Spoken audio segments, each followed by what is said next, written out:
If there really have been UFO landings in the United States, why isn't there any hard evidence? Why haven't UFOs appeared on radar?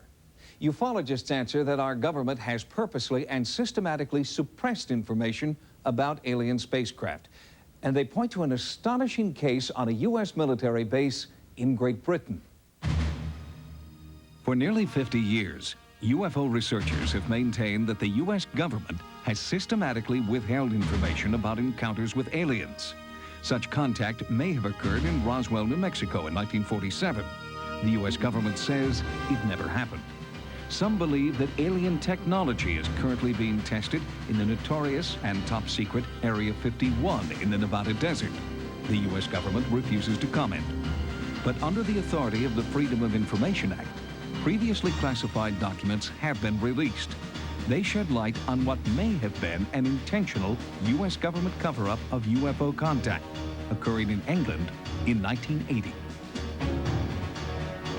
The 81st Tactical Fighter Wing of the U.S. Air Force was located 60 miles northeast of London, between the towns of Bentwaters and Woodbridge.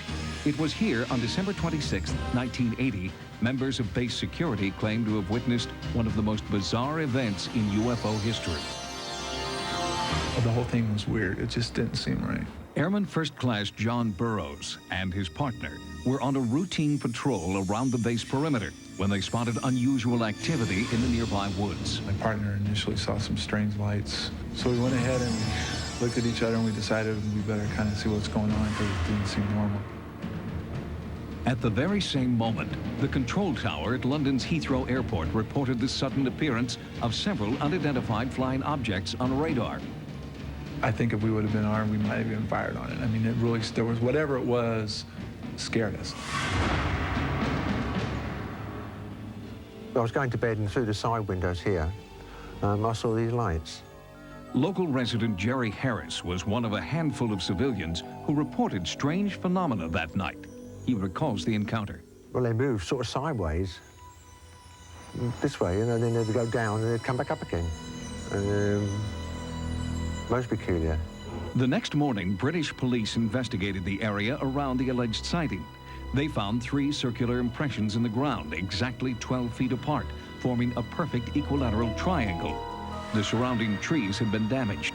It looked like something had landed there, came straight down through the trees, and rested long enough to leave 3-4-inch indentations in the ground. I was kind of hoping we'd go out there and we wouldn't find anything. And we just, it'd be like, because if you can't explain it, it bothers you. The next night, strange lights were reported again.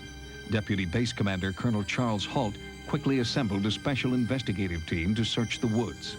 Lights were observed moving in geometric patterns, mainly in squares, everything traveling at right angles. They'd go for a set distance and then do a sharp left or right bank. Colonel Halt and his team not only witnessed the light phenomenon, but they were also able to document their sightings on film and audio tape. Listen to part of Halt's recording at the scene. Here he comes from the south. He's coming toward us now. Now we're observing what appears to be a beam coming down to the ground. This is unreal. 330, and the objects are still in the sky, although the one to the south looks like it's losing a little bit of altitude. We're turning around and heading back toward the base. In the distance, you could see lights flying around, and you could see like a stream of white light that came down to the ground. Soon after that initial sighting, another strange UFO appeared to the airmen, a single red hovering light. We followed it for quite a distance, 2-3 miles. All the time it stayed just a bit ahead of us.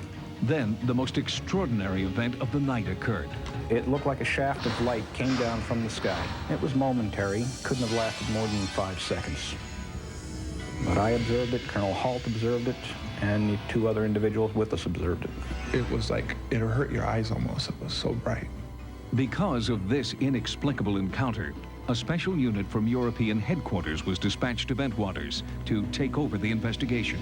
We were told that whatever we saw out there from then on, we were not to call in on the radio or report in, that people were aware of that something had happened or something could still be going on. The team confiscated all physical evidence of the encounter, including Colonel Halt's tape recordings, films, and memos. All of that material was gathered up. It was considered technical intelligence. Therefore, it went to Ramstein Air Force Base. Now retired from Army intelligence, Clifford Stone was stationed at Hanau, West Germany at the time of the Bentwaters investigation. According to Stone, news about the UFO landing spread like wildfire. I know that they considered that craft to be under intelligent control, and they did not consider that intelligence to be of this earth. With so many credible witnesses, there's little doubt that something anomalous occurred that night. But what was it? There was no doubt it was an unidentified flying object, which is what a UFO is. The blue lights that we saw and what they were capable of doing could lead you to believe possibly that they were intelligent. It was not a natural phenomenon. It was some sort of a manned or unmanned craft, and it was being controlled by someone. Despite so much eyewitness testimony, skeptics maintain the encounter was not the result of otherworldly phenomena. Let's say that this wasn't a UFO incident. What is it that can cause highly trained Air Force security policemen who are armed to the teeth with automatic weapons, grenade launchers, pistols, what can cause them to run away from a light in the woods? Chuck Caro was a Defense Department correspondent for CNN who traveled to England to research the Bentwaters incident. He's heard many explanations for the strange lights. This was an important base. It had a nuclear weapons storage dump. If these guys were hallucinating, as some debunkers have claimed, what were they doing guarding those self-same nuclear weapons the next day and the next week? Others have speculated that the UFO was a top-secret U.S. military aircraft used to test the responses of base security forces.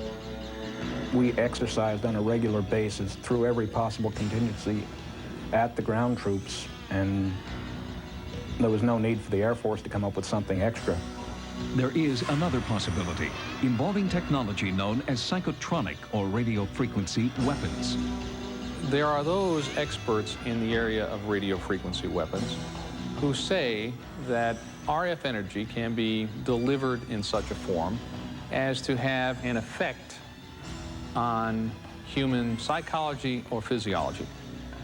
Sightings of unexplained lights, identical to those reported at Bentwaters, had also been reported in the former Soviet Union. Experts suggest these reports may be the result of experiments using similar weaponry. Unfortunately, none of these theories can be fully explored because the U.S. Air Force has refused to acknowledge that any encounters occurred.